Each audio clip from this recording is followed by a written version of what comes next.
all windows of my father's country estate, but the real storm raged inside the room. "Congratulations, Ethan," my father said, handing my younger brother a thick, cream-colored envelope. "You deserve every bit of it. The house, the business, the accounts. You've earned this." I sat across the polished mahogany table, my hands folded in my lap, trying not to tremble. My brother couldn't meet my eyes. His jaw clenched. My mother looked away, pretending to fiddle with her bracelet. My father finally turned to me. "And you," he said with a bitter smirk, "are a useless child. Always chasing shadows, always too soft, too emotional. I can't trust the legacy I built to someone who still thinks with her heart." There were 5 people in that room. Him, my brother, my mother, the lawyer, and me. But for a moment, I felt completely invisible. He didn't even flinch as he slid the papers toward the lawyer. "Go ahead. Let's make it official." "Dad," I whispered. My voice cracked. "Don't do this." He scoffed. "Spare me the theatrics, Lila. You're not a child anymore. You chose your path. You left the business, remember? You said you wanted to do something meaningful." He added air quotes with his fingers, mocking me. "You went off to help strangers, and for what? Nothing. No money. No success. Just wasted years." "You never asked why I left," I said quietly, my voice shaking. "You never once cared." "And I still don't," he snapped. "Because this is the real world, not one of your charity dreams. Your brother stayed. He worked. He showed me loyalty." "He lied to you," I said. "You just didn't want to see it." My father laughed. "Is that jealousy talking?" The lawyer, an older man named Mr. Caldwell, looked increasingly uncomfortable. His fingers tightened on the folder he held. Beads of sweat gathered near his temple. "I think," he said slowly, "before any signatures, there's something you should know." My father narrowed his eyes. "What are you talking about?" Mr. Caldwell cleared his throat and straightened the papers.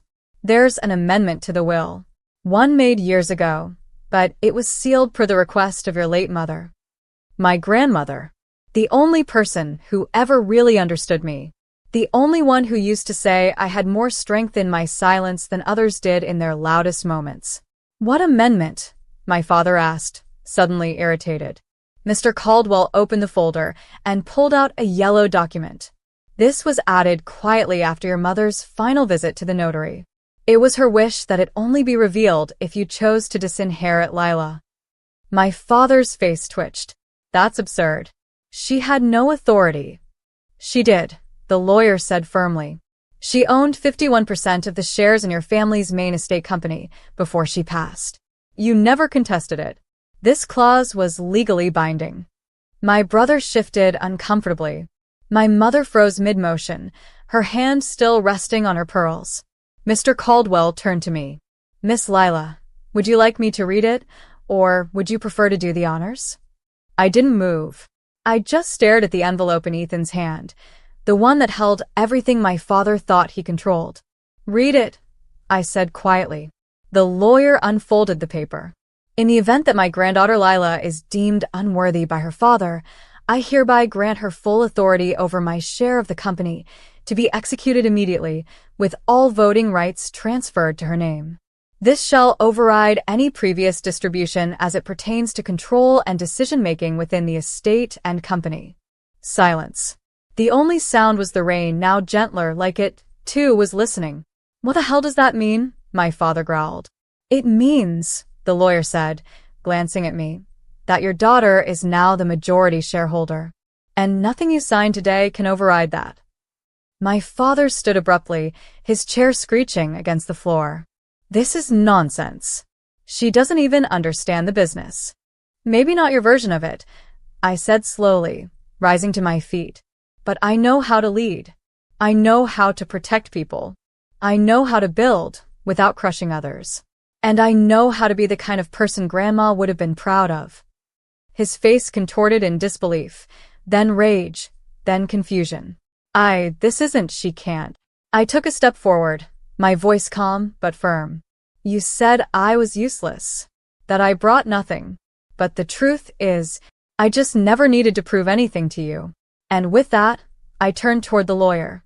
Let's continue, Mr. Caldwell. We've got work to do. My brother lowered his eyes. My mother's lips parted as if to say something, but she said nothing. My father didn't sit back down. He didn't speak.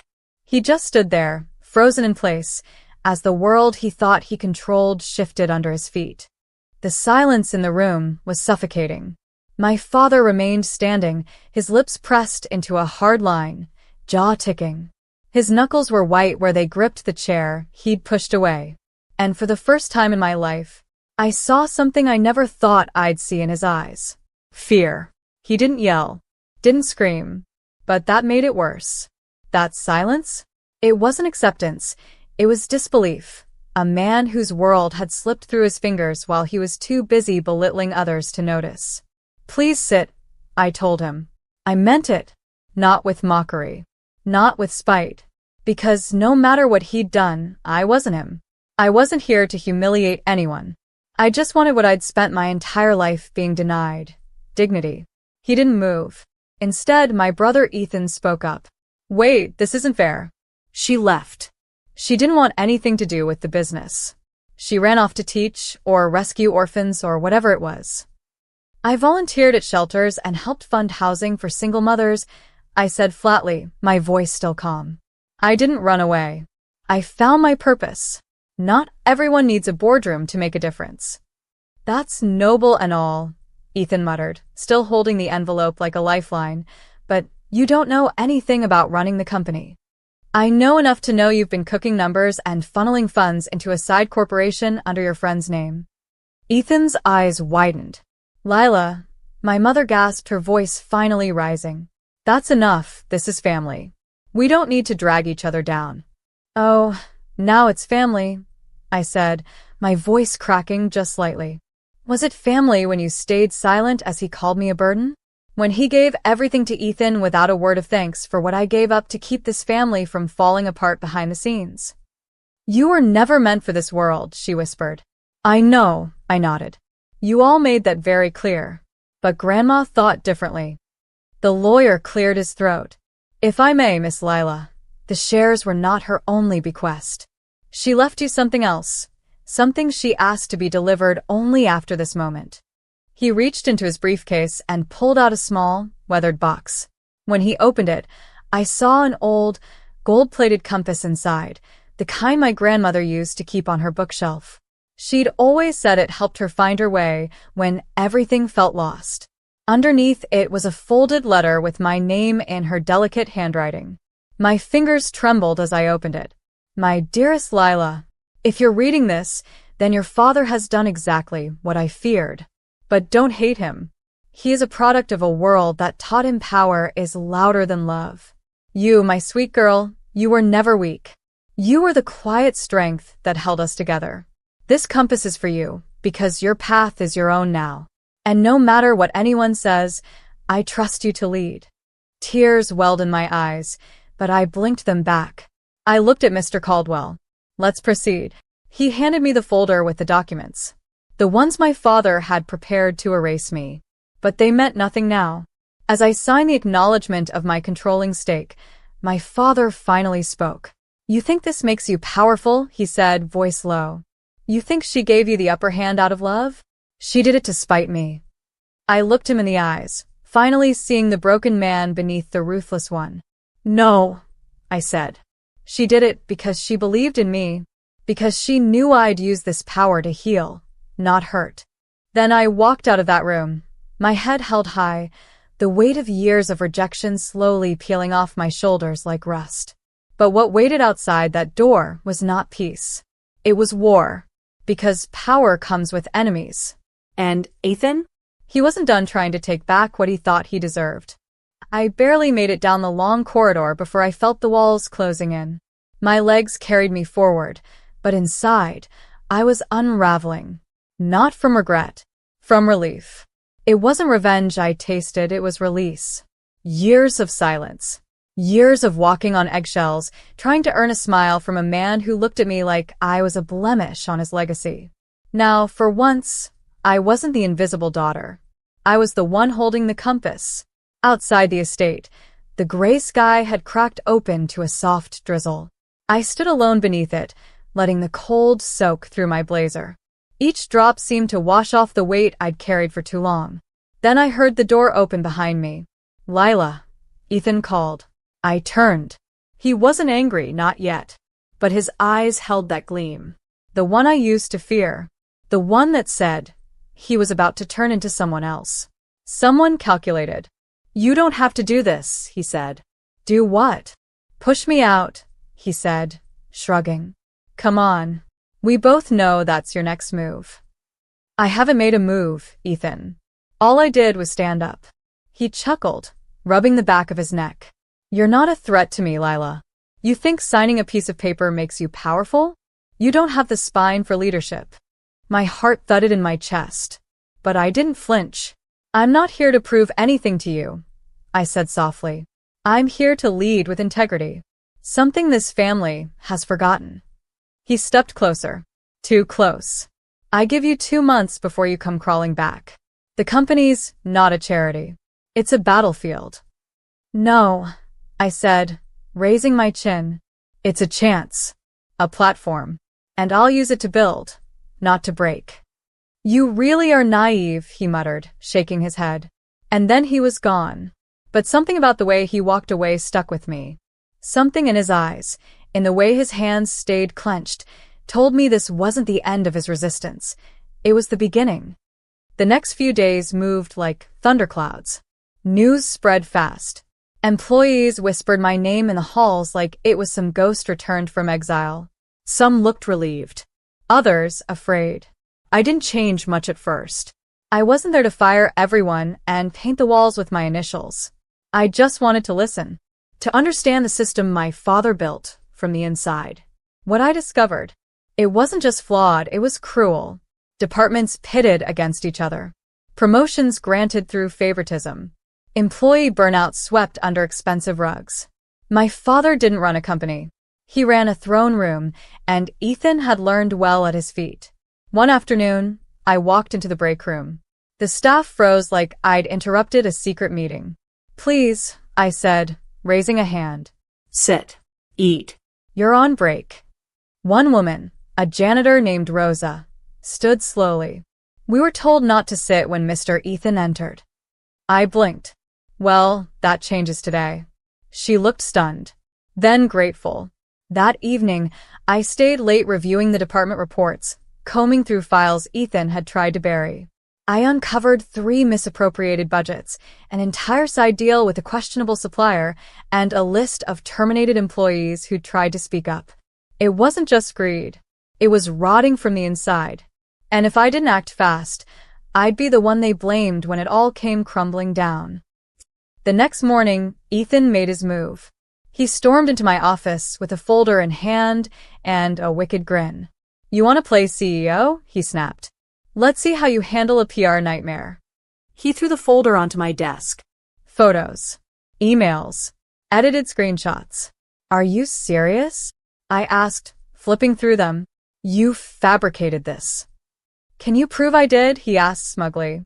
"You really want to destroy me this badly?" "I want what's mine," he snarled. "You were never meant to win." I stood, placing my palms flat on the desk.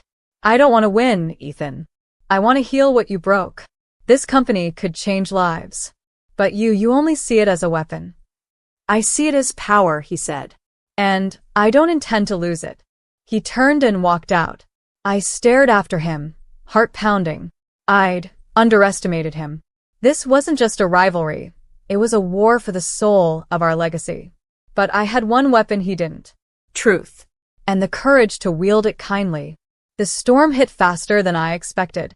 Within 48 hours of Ethan's visit, headlines started flooding in. New CEO tied to charity embezzlement. Family Feud exposes ugly secrets behind Legacy Corporation. Is Lila Gray qualified, or just a puppet with a silver spoon? It didn't matter that the evidence was doctored. The court of public opinion doesn't wait for facts. My inbox filled with cold PR emails. My phone wouldn't stop buzzing. Shareholders started calling emergency meetings. Some employees avoided eye contact. Others whispered when I passed. I'd barely even begun, and already I was bleeding credibility. At first, I tried to stay calm, tell myself the truth would rise. But late one night, sitting alone in the office, I finally broke. I locked the door, curled up in the corner of the couch, and let the tears come. Ugly ones. Silent ones. The kind that choke you from the inside out. I wasn't crying because they didn't believe me. I was crying because I started wondering if maybe my father had been right. Maybe I wasn't cut out for this world. Then I heard a soft knock on the door. I wiped my face fast, trying to compose myself. One moment. It creaked open anyway. Rosa, the janitor, peeked in. I saw the lights. And she hesitated, holding a small paper cup of hot chocolate. Thought you could use this. I managed a faint smile. You didn't have to. You looked like you needed it, she said gently, walking in and handing it to me. No one ever brought me anything when I cried in this room. So I figured maybe someone should break the cycle. Something inside me cracked again, but in a different way. A softer way. Thank you, I whispered. She sat across from me, folding her hands. Do you want to know the truth about your family, Miss Lila? I looked up. Rosa nodded. I've worked here for 28 years. I've seen more than most. I saw how your father treated people. How Ethan smiled at people when they had use and forgot them the second they didn't. But you. She leaned forward. You always looked me in the eye. I couldn't speak. My throat closed up. You may feel alone now, she continued, but you've got something they'll never have. Loyalty earned through kindness. I blinked rapidly, swallowing the lump in my throat. Why are you helping me? Because someone once helped me when no one else did, she smiled. And because this company doesn't need another king. It needs a healer.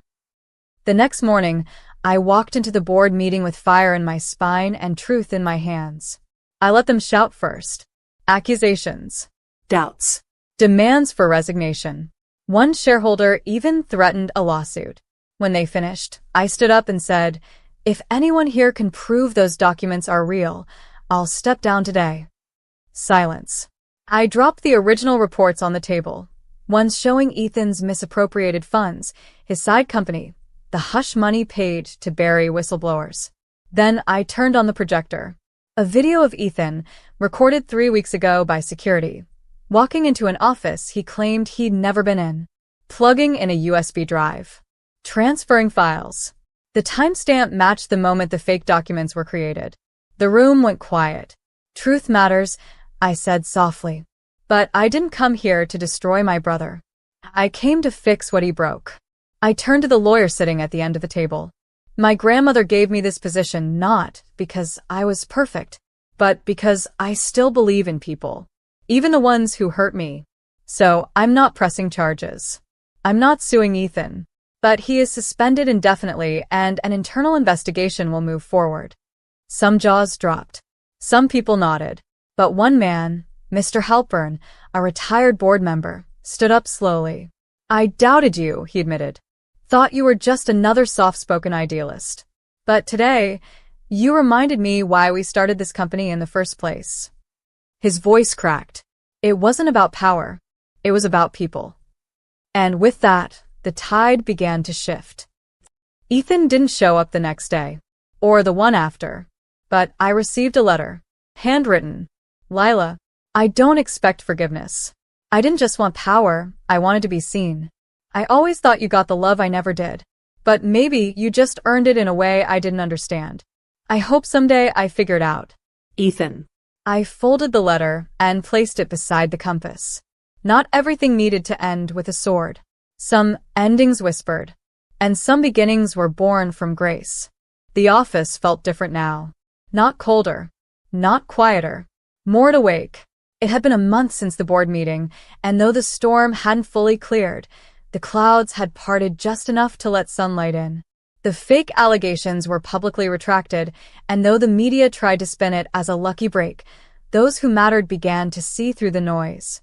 Not because I fought back with fists, but because I held the line with integrity. Still, there was one person I hadn't heard from. My father. He'd vanished after that day. No calls. No emails. Not even a lawyer on his behalf. Part of me thought he'd gone off to lick his wounds and live out his days blaming everyone but himself. But one quiet Sunday morning, I walked into my office to find him sitting in the chair across from my desk, hands folded, eyes hollow. "I had to see it with my own eyes," he said. "See what?" "That you didn't burn the place down." I said nothing. He looked older, more tired than I'd ever seen him. The usual arrogance in his posture was gone. For the first time in my life, he didn't look like a man who owned a room. He looked like a man who lost something important. "You were right," he said softly. About me. About Ethan. About how this place stopped being about people. I studied him carefully. I didn't know whether to trust the words. "Not yet." "Why now?" I asked. "Why come back at all?" He paused, then pulled something from his coat. A photo. Me and Grandma. I was maybe 12, covered in paint, holding up a terrible drawing. She was laughing. Pure joy. "She always said you were going to change this family," he said. "I just never wanted to believe it. Because if you did, then it meant I failed." "You didn't fail," I said quietly. "You just built the wrong way." He looked down at his hands. "I came today because I need to say something. Something I've never said." He raised his eyes. There was pain there. "Shame. I'm sorry, Lila. For everything." I held his gaze. Part of me wanted to reject the apology, to say it was too late. But deep down I knew something. Hurt people. And healing starts when just one person chooses not to throw the pain back. So I nodded slowly. "Thank you." He stood up to leave, hesitating at the door. "I don't expect anything from you," he said. "I just needed to say it before I ran out of time." "Don't run out of time," I said gently. Fix what you can. "It's not too late to change." He didn't speak again. Just gave me one last, long look before he slipped out the door. 2 weeks later, Rosa came into my office with a folder. "What's this?" I asked. "A list of every employee your father let go for speaking up. I thought you might want to do something about it." I opened the file, read every name, and then we sent letters to each one, inviting them back, no questions asked. Not because I needed to prove anything, but because legacy isn't about bloodlines. It's about how you leave people feeling when you walk away. Months later, the company looked different now. Not shinier, but warmer. Ethan never returned. But we did speak once over coffee. We didn't rehash the past. We just talked, two siblings trying to understand each other. And maybe rebuild. My father kept his distance. But once, I received a donation receipt in the mail. A 7-figure sum. Made in my name. To the women's shelter I used to work for. No note. No signature. Just his quiet way of trying to be better. And that was enough. Because in the end, I didn't get revenge. I got something far more powerful. Respect. Peace. And a future no one could take away. And when I walk into that boardroom now, I don't hear whispers. I hear footsteps behind me, people who trust me to lead them somewhere worth going. All because one day a man said, "You're a useless child," and I smiled.